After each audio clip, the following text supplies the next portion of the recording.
James and Linus, welcome to my tasting table. These four wines are next from Quivira in Dry Creek Valley. There are 2 Sauvignon Blanc, 1 Rosé, and 1 Zinfandel.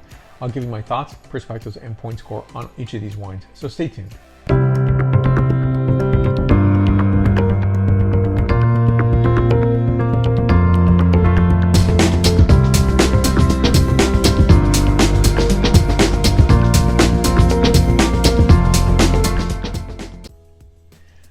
Love the expression of these wines here. Now I have 3 of these wines that are screw cap, one that is a traditional cork, and so I'll give you some thoughts, perspectives, and vinification notes on each of these wines. So here is the bottle up close. Here is one of their mascots. This is a pig, and I don't remember the pig's name, and when I visit I'd always look forward to seeing the pig there at the site itself, and it just brings from this city perspective that it's cool to see that there's livestock and animals and vegetables and herbs being grown on the site itself.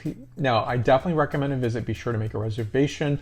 In the old days, you could just show up, and I definitely enjoy and harken back to those days. But today in Sonoma and Napa counties in particular, there's so many visitors that they definitely need a reservation system. But definitely seek it out, especially if and when you're going to Dry Creek Valley in Sonoma County. So this wine is absolutely a delight. It is 96% Sauvignon Blanc and 4% Semillon. So it's a really nice wine at $19 suggested retail, 13.5% ABV. And so a bit of vinification notes here. So what they're going to do with this is gently whole cluster press. Really the point of that is to retain acidity, minimize tannin extraction. Only one vineyard in this blend was lightly crushed before pressing for a small amount of skin contact. In cool, not cold fermentation, emphasize a varietal character and terroir nuance. In 2021, due to the low yields, a very high percentage of the fermentation actually finished in barrel, and so which really added an uncommon complexity and depth to the wine itself. Rounder palate, mid palate, and I just love the touch of a bit of Semillon. That to me just speaks of a Bordeaux expression or an homage to Bordeaux, which I find to be very just exhilarating and exciting. I would love to see more Semillon in Sauvignon Blancs today. Now here we go with this wine. Now this is you're going to ask the question, which you should. What are the differences? And these do taste different. They're not, obviously, this is going to be a blend of several vineyard sites, and then we have one single vineyard selection here. So on this very nice nose of grapefruit skin, gooseberry, and mineral notation. Next is a palate characterization.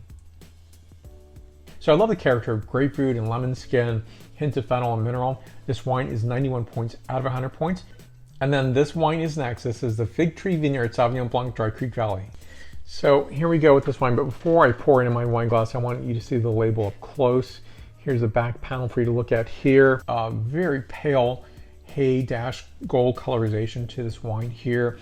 Now, first of all, it's a very beautiful capture of the vineyard, Fig Tree Vineyard in Dry Creek Valley. And so a bit of vinification notes here. So it's phase picking, which occurs over a 2-week period in late August and early September. And so they're using 2 different clones, which is a Mondavia or Clone 1 and the Sauvignon Blanc Musique. And so that's the base of the blend here.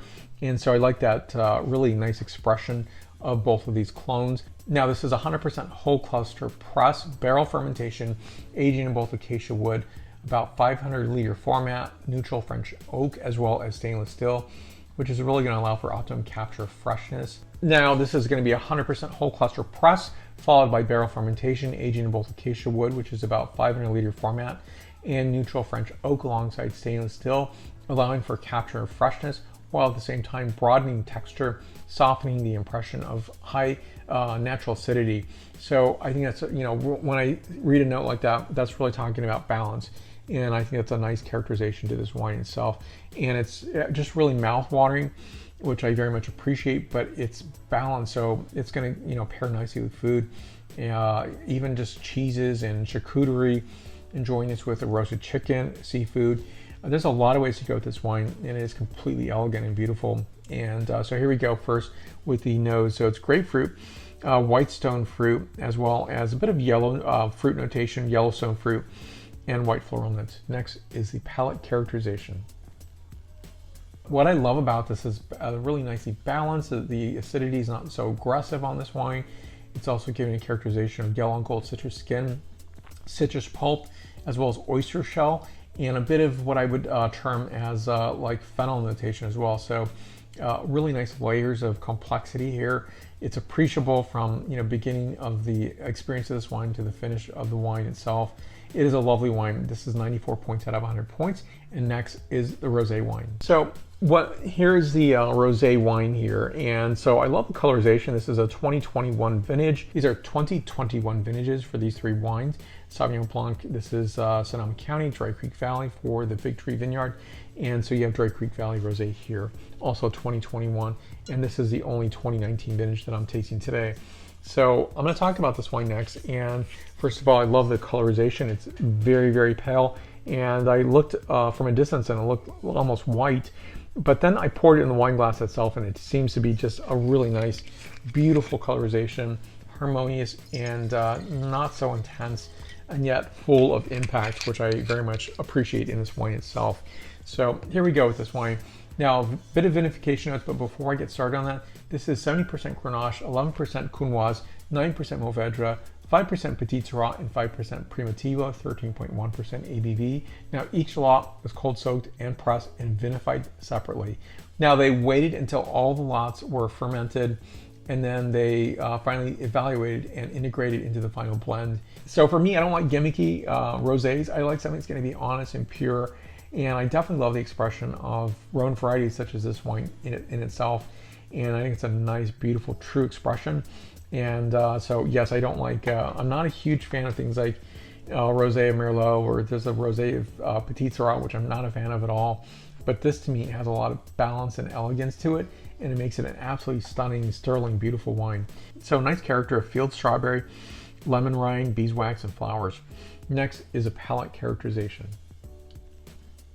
So I love, I detect right away that there's going to be a bit of frizzante on here, but there isn't. It's a lovely sense of acidity, brightness to the wine, fresh wine.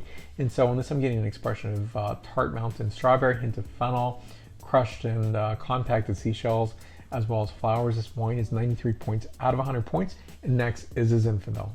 So this wine is 94% of this is going to be Zinfandel, 6% Petit Syrah, 14.5% ABV, $28 suggested retail price point. Now, if this were 100% Zinfandel, it would be very vitreous. You can see right through it, but this has a bit of color to it, so it's definitely that indication of Petit Syrah with this wine. So actually, it just has such a lovely, fantastic, beautiful expression on this wine. So this wine, first of all, some vinification notes here. They're going to pick between, say, 23 and 26 bricks in terms of sugar content, and that obviously translates to alcohol content, 14.5% ABV. After hand picking and sorting, gentle destemming, 3 to 5 day in cold soak fermentation in open and closed top fermenters or tanks, and then each is chosen to suit the individual's low profile malolactic fermentation has occurred in each barrel. Now, the aging is occurring in a mix of French, Hungarian, and American oak. 20% of the barrels are new. And then the lots were then selected for the final blend in the winter and spring of 2020. So this is one that's just completely appealing and hauntingly beautiful. And so I think this is just a really beautiful expression of Dry Creek Valley, and one where, just being in Sonoma, and especially if you're there when they're picking the grapes, it's just so fragrant and beautiful. And especially if you're there when they're crushing the grapes, it is a fantastic place to be at a winery and experiencing that. So definitely seek that out and make it on your wish list of travels to Sonoma County. And it's a lovely time to visit. So August and late August, it depends on the time of year can change. August, September. So here we go with the nose. It's an inviting and slightly warmed fruit notation, spice and violets. A bit of what I call the autumnal dried herb garden. So it has that herb garden characterization, which I find to be very compelling. And next, the palate characterization. Vibrant, bold acidity to this. What I'm getting on this is tart Italian red cherry, clove pepper, and freshly ground spices and rose petal notation. And this wine is 94 points out of 100 points. More reviews to come. Thank you for coming by today. Seek these wines out. Now, if you can't find them in your marketplace, definitely look out and order from the producer. Down below is where you'll find that link, and try these wines out. They're fantastic year-round. Enjoy them with food or enjoy them on their own. So thank you for watching. You'll find me on Facebook, Twitter, Instagram, LinkedIn, and WordPress. and I will see you very soon. Thank you for coming by, and share this video with somebody interested in compelling, beautiful wines from Dry Creek Valley, Sonoma County. Stay tuned.